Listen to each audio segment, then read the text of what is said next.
Thank you, sir. Admiral, can you give me kind of a, we don't have to go too far into the weeds on this, but your cyber infrastructure, your cyber effort, and how you're sharing that across the force, and what that looks like globally, and how the footprint and the expansiveness of the footprint when it comes to the cyberspace. We've been making investments in cyber, in our cyber workforce, it started with protecting our own cyber infrastructure and increasingly includes investments in expertise as it relates to the marine transportation system and ensuring that the system we rely on a nation for $5.4 trillion in economic benefit is hardened and safe in the cyber world.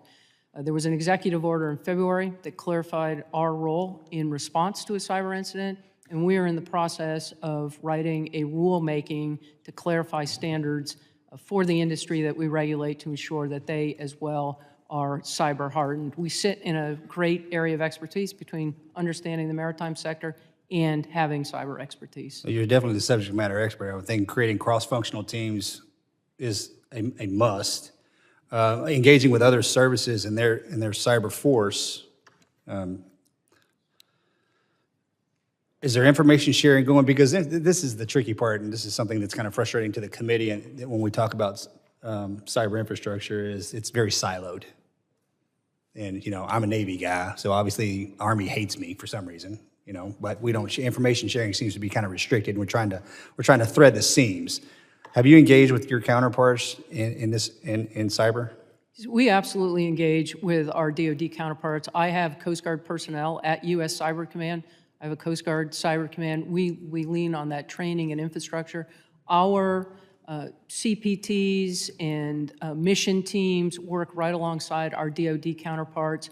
We're a member of the intelligence community, and working to share information and break down those silos is an important part of the work that's ongoing. Looking forward, and I ask leadership to look. You need to be looking 10 to 20 years ahead of where we are today. Is there advancements that you're? Let's see here. The best way to say this is there a stall point that you're seeing in the Coast Guard when it comes to cyber build out that ask the want? Because the committee itself understands the importance of the development of cybersecurity and what that does for our operational, strategic, and tactical advantages. Is there something that is kind of pinging hard on your radar? We've been making these investments in cyber expertise. We've stood up a cyber rating, a cyber specialty within the organization. Okay, I'm glad you said that, because I know recruiting across the board, minus the Marine Corps, I don't know if there's any Marines in here, good job. Recruiting seems to be difficult when it comes to our cyber specialists. Is there, when we talk about enhancing our recruiting capabilities, that seems to be one of those niches that we can't fill. Are you finding any success from last year till this year? Cyber is definitely an area that young people are interested in, they want to join and serve in, and so it has been a benefit to have cyber specialty, cyber rating. I'd welcome an opportunity to work with the committee as we look at how do we continue to not just recruit, but then retain that workforce as we provide incredible expertise and training that we then need to retain, either as a Coast Guard or frankly in the military, to ensure our national security. And there's still a room to grow there, and would welcome further. I do think that's a narrative we need to adjust. Actually, we need to recreate the narrative to recruitment in the military and how it's one of the most successful pathways you can possibly have as a young aspiring American.